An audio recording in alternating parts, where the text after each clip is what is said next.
Bonjour à toutes et à tous, c'est Émilie d'Astro Intuitive. On se retrouve aujourd'hui pour la dernière vidéo de l'année 2022. Voilà, on va voir avec quelles énergies on quitte cette année et aussi avec lesquelles on rentre en 2023. Donc on va analyser cette nouvelle lune qui aura lieu le 23 décembre. Alors, comme on va le voir ensemble, cette nouvelle lune, elle a lieu sur le premier degré du signe du Capricorne, ce qui signifie qu'elle se passe vraiment juste après le solstice d'hiver. Quand le soleil rentre en Capricorne, au 0e degré du Capricorne, c'est le solstice d'hiver. Et si ça vous intéresse, on a tourné une vidéo avec Laura sur les célébrations du solstice d'hiver, c'est-à-dire la fête de Yule, c'est-à-dire les rites que l'on célébrait avant l'arrivée de Noël, puisque Noël en fait a été est finalement une métamorphose, une évolution de ces premières fêtes qui commémoraient à la base le solstice d'hiver. Et cette année, on vous fait un cadeau, si le sujet vous intéresse, on vous offre le module qu'on a créé sur la fête de Yule et comment la célébrer en conscience. Donc si vous avez envie d'en savoir plus sur ces traditions de fin d'année, si vous avez envie de faire des rituels qui ont du sens, en plus peut-être des fêtes de Noël, il vous suffit de suivre le lien dans la barre de description, c'est gratuit. Je voulais simplement vous dire que Yule c'est le 21 décembre vraiment, quand le soleil rentre en Capricorne, donc c'est mieux de s'inscrire un petit peu avant, voilà. Et puis d'autre part, j'en profite aussi pour vous montrer ou remontrer l'agenda Astro 2023 qui est sorti il y a quelques temps maintenant, dans lequel vous allez retrouver une partie des choses qu'on va dire dans cette vidéo, et puis surtout j'aborderai en 2023 sur les différents aspects planétaires de 2023. Alors c'est un agenda, je voulais pas beaucoup montrer en fait, mais c'est un agenda qui est vraiment un agenda astrologique. C'est-à-dire que vous avez en fait pour chaque journée de l'année les positions planétaires, donc les positions lunaires, mais aussi de Mercure, de toutes les planètes, et les aspects en fait, voilà, les aspects chaque jour, et vous avez l'explication des différentes lunaisons, voilà, des différentes pleines lunes et nouvelles lunes de l'année 2023, avec des exercices d'écriture, avec des propositions de poser son intention, et puis vous retrouvez aussi les fêtes sacrées, donc dont on vient de parler, avec notamment Yule.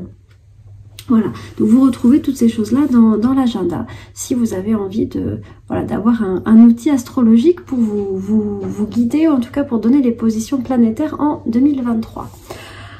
Alors, maintenant on va vraiment parler de cette lunaison. Donc, comme je vous le disais, on a un soleil et une lune qui se rejoignent sur le premier degré du Capricorne.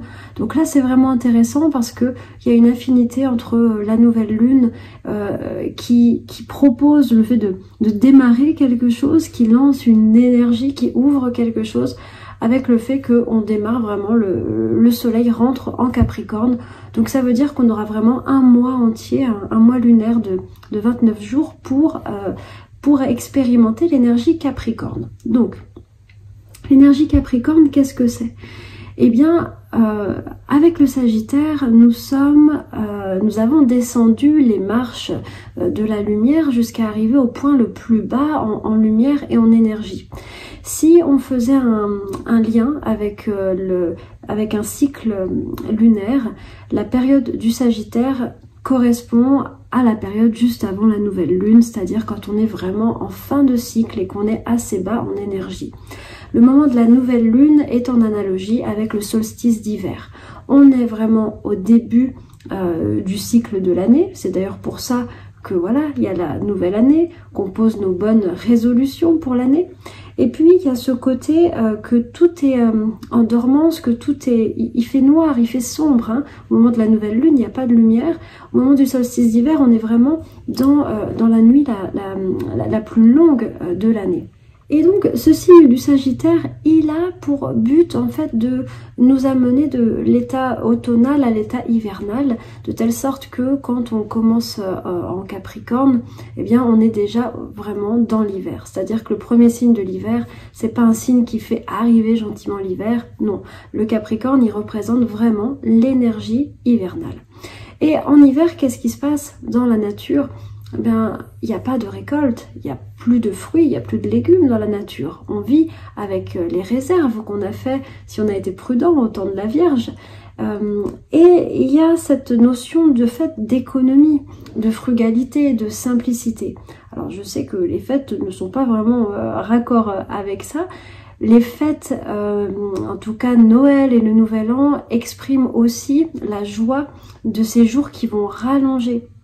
Parce qu'au moment du solstice d'hiver, ça y est, la lumière a fini de décroître et elle va commencer à regrandir. Donc c'est ça qu'on fête à travers cette abondance de lumière, de joie, on fête le retour de l'été.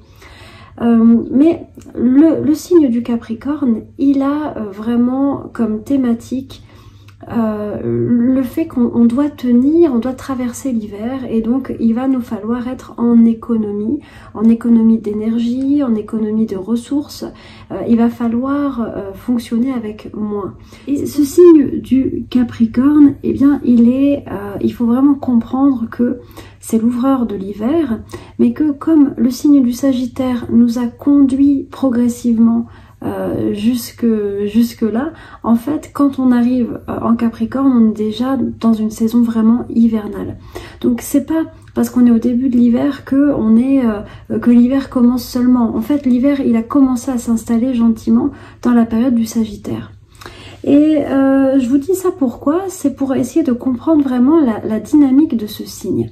Alors je sais qu'aujourd'hui, l'hiver, on le ressent bien sûr à travers les températures, mais on se rend moins compte de ce que signifie l'hiver parce que on est dans un monde où on a les supermarchés, que donc les magasins sont approvisionnés de la même manière que ce soit en été ou en hiver, que on peut se chauffer plutôt facilement. Bref, il y a vraiment il y a des différences dans les modes de vie qu'il y a 300-400 ans en arrière. Et le signe du Capricorne, il est basé sur l'idée que voilà, nous sommes au cœur de l'hiver. On n'est pas dans une abondance de produits, la nature ne donne pas beaucoup. On fonctionne avec les réserves qu'on a mis de côté pendant la période vierge, si on a été avisé. Et le signe du Capricorne nous explique que nous sommes dans un moment d'économie.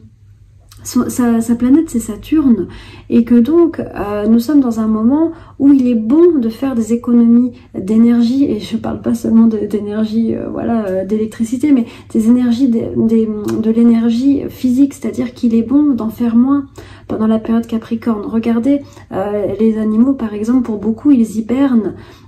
C'est la même logique. Il est bon aussi de ne pas dépenser toutes ces ressources parce qu'on ne sait pas si l'hiver va être long. Imaginez qu'on fonctionne sur un mode vraiment, il n'y a pas de supermarché, on a fonctionné avec nos réserves. On est obligé de penser à l'avenir et à comment on va gérer ces réserves, ces ressources dans le temps. Et ça, c'est vraiment la logique capricornienne. Alors, au cœur de ce temps Capricorne, il y a bien sûr les deux grandes fêtes que sont Noël ou Yule et les célébrations du Nouvel An. On pourrait se dire, mais oui, mais attends, c'est un signe extrêmement frugal et on est dans une avalanche d'abondance, de surconsommation. C'est vrai qu'il y a un léger décalage quand même entre le symbolisme du signe et ce que l'on fait. Cependant, il y a quand même toujours eu des fêtes à ce moment-là, tout simplement parce que aussi quand on rentre en Capricorne, c'est le moment où la lumière arrête de décroître. Gentiment, les jours vont commencer à rallonger à partir du solstice d'hiver et c'est ça qu'on fête. Et donc on fête le retour, l'espoir dans le retour de la lumière, dans le retour de la vie, et donc on s'autorise au milieu de ce temps hivernal un moment de plus grande abondance et de plus grande plaisir, de plus grand plaisir et de plus grande consommation. Simplement, il faut comprendre que c'est pas la dynamique totale de ce signe. Donc nous, pour ce mois-ci, on travaille évidemment à ces célébrations, il ne faut pas s'en priver, c'est quand même magnifique, surtout quand on est dans un sens voilà, le plus originel, on va dire, c'est-à-dire où on peut aussi, pourquoi pas, déprogrammer toute la partie plus consumériste de Noël. On est censé un petit peu travailler sur la notion d'économie, la notion d'en faire moins et la notion aussi de cultiver notre vie intérieure, parce que c'est toujours pareil, il n'y a pas grand chose à l'extérieur et donc hop, on se remet à l'intérieur, et c'est pour ça que le temps Capricorne est quand même lié à le développement d'une vie intérieure ou d'une vie spirituelle. Donc ça peut être vraiment excellent pour ce mois-ci de s'accorder des temps d'intériorité. Des temps de spiritualité, quel que soit ce que ça signifie pour nous. Donc ça, c'est les deux premières grandes thématiques. Donc la première, je vous l'ai dit, c'est une forme d'économie ou de frugalité. La deuxième, c'est donner plus d'importance à notre vie intérieure. Et la troisième, très importante, c'est celle qui a inspiré les fameuses bonnes résolutions de nouvelle année. C'est dans la période Capricorne que l'on va commencer à faire des plans concrets pour réaliser nos objectifs. Dans la période Sagittaire, on a commencé à être inspiré par rapport à nos intentions de la prochaine année, donc de l'année 2023. On commence à avoir des intentions, des envies, des souhaits par rapport à ce que l'on souhaite. La période Capricorne, elle est utilisée pour réfléchir à la manière concrète de mettre en place ses intentions. Sagittaire est un signe de feu, il n'est pas pragmatique, il n'est pas réaliste, il n'est pas là pour ça, il est là pour nous inspirer. Par contre, le Capricorne, signe de terre, régi par Saturne, qui est quand même une planète de manifestation, eh bien, il est là pour mettre à exécution quelque part les intentions.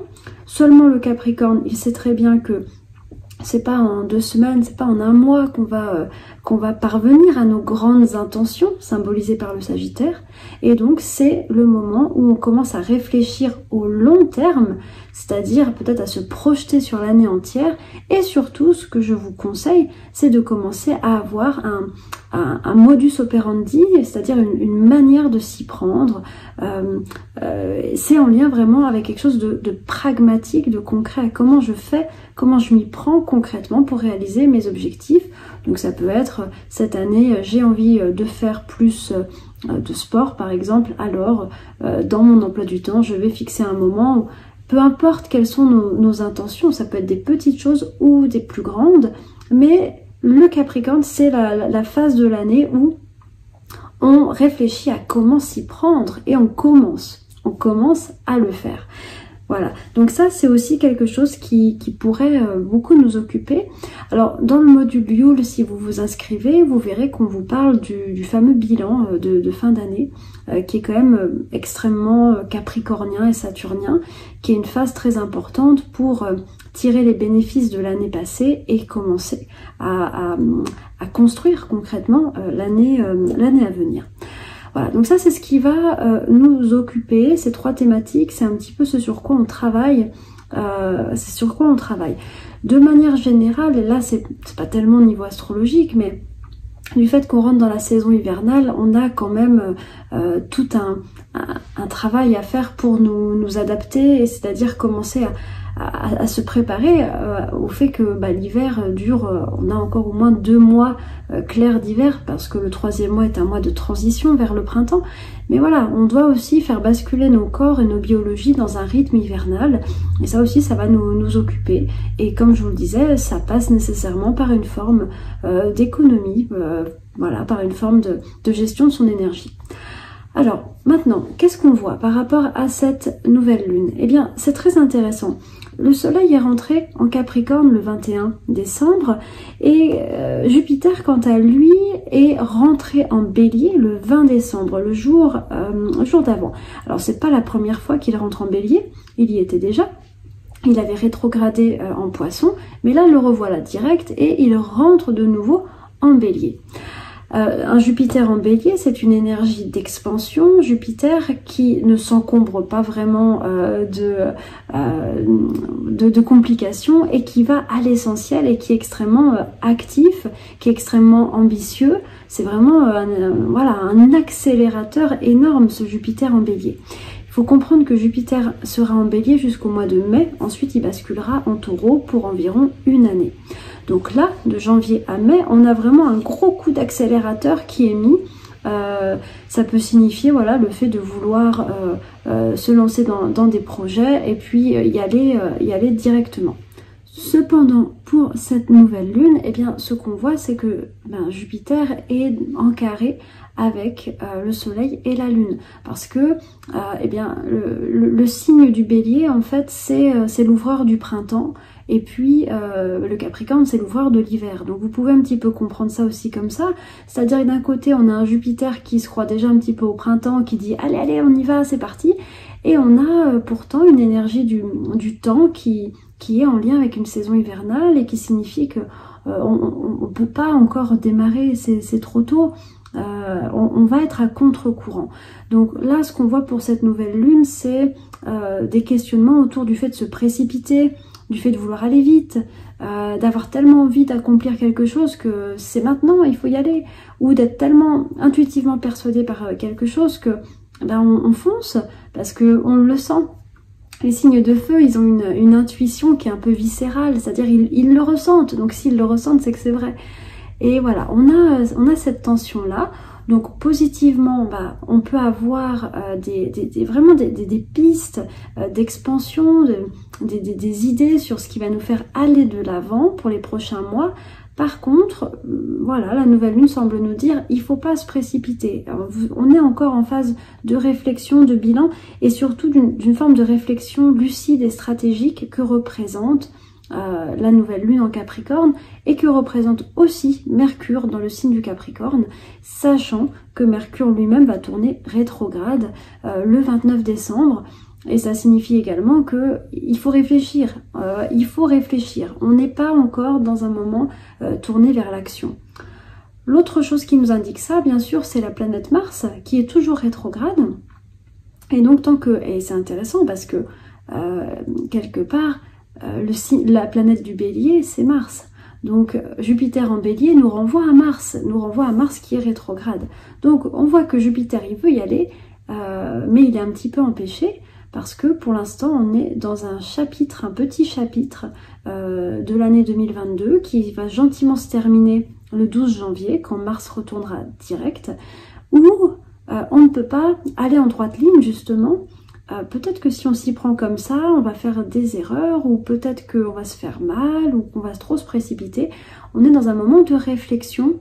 Mars rétrograde, c'est réfléchis bien à ta manière de faire, parce que peut-être que c'est pas encore tout à fait aligné. Cherche l'alignement, cherche l'endroit où c'est le plus aligné pour toi.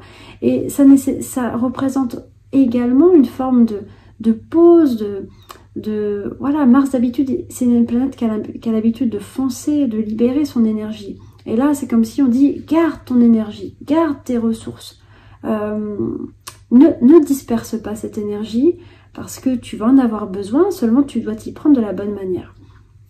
Donc vous voyez, ça aussi c'est encore un indicateur, je trouve, qui nous parle de cette fameuse saison hivernale, de ce fameux mode économie d'énergie. Alors, comme je vous le disais, Mercure va donc retourner rétrograde le 29 décembre. C'est quand même intéressant parce que Mercure en Capricorne, c'est déjà... alors, Mercure représente nos pensées, représente voilà, la réflexion. Mercure dans le signe du Capricorne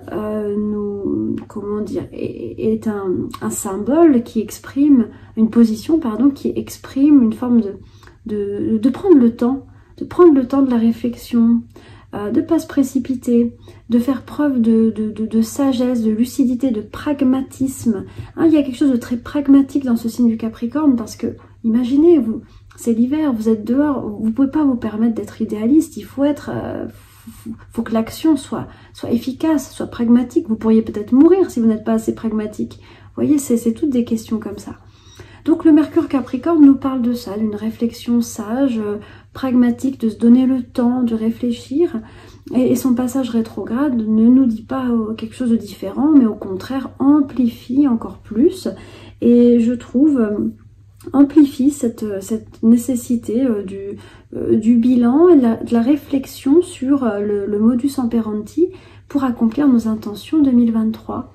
Hein, il y a une vraie réflexion sur l'avenir aussi, parce que le Capricorne est un signe orienté vers l'avenir.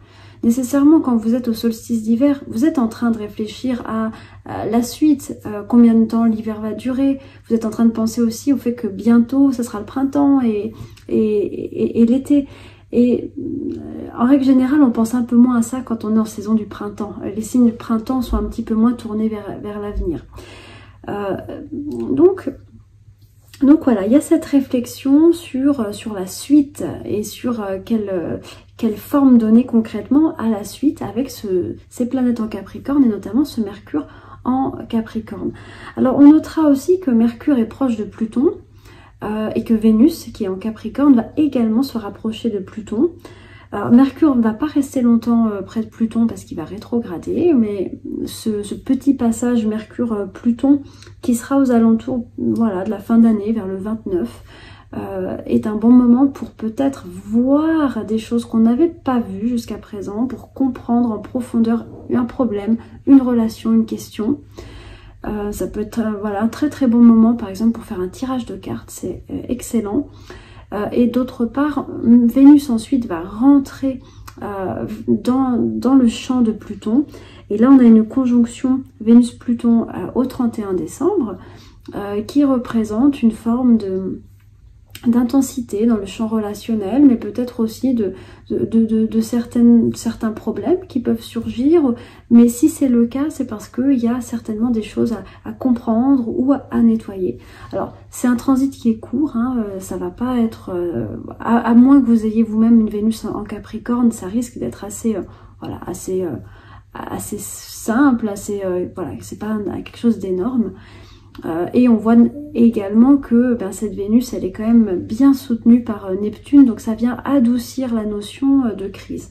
Vénus-Pluton, c'est vraiment excellent d'utiliser cette énergie-là quand on veut, justement, si vous voulez aussi avoir une réflexion sur votre argent et sur le pouvoir que vous voulez donner à votre argent.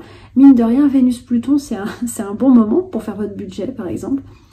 Vénus-Pluton, c'est aussi un bon moment quand vous voulez avoir une conversation approfondie avec quelqu'un qui vous tient à cœur, ou quand vous voulez resserrer les liens avec quelqu'un avec qui vous êtes intime, amoureusement ou émotionnellement.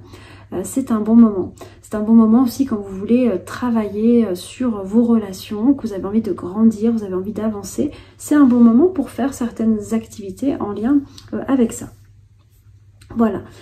Moi, je vais m'arrêter ici. On se retrouve pour la prochaine pleine lune qui aura lieu donc début janvier. Et puis, ça nous permettra un petit peu de dresser le tableau des différentes énergies qu'on va avoir. Et simplement, ce qu'il faut savoir, et je finirai là-dessus, c'est qu'en 2023, on va avoir 2 changements majeurs de position planétaire en signe à quelques jours près. D'ailleurs, c'est quasiment en même temps, à quelques semaines près. On va avoir Pluton qui va passer dans le signe du Verseau. Il va quitter pour un temps en tout cas le Capricorne, parce qu'il va ensuite y retourner, il va rétrograder et revenir. Mais en tout cas, il va faire sa première incursion en Verseau, donc ça c'est vraiment majeur. Pluton reste une vingtaine d'années dans un signe, donc c'est vraiment, on rentre dans un nouveau chapitre sociétal, c'est très important. Et nous aurons également Saturne qui va quitter le Verseau et qui rentrera en Poisson, et ça aussi ça va être très important. Ça sera beaucoup plus court puisque Saturne reste 2 ans et demi. Donc on parlera de tout ça à la rentrée. Moi je vous souhaite de très très belles fêtes. J'espère que vous pourrez leur donner un sens sacré et en tout cas comprendre un petit peu quelle est l'énergie spécifique de ce moment de l'année et bien profiter de ce temps du soleil en Capricorne. Je vous embrasse et je vous dis à tout vite.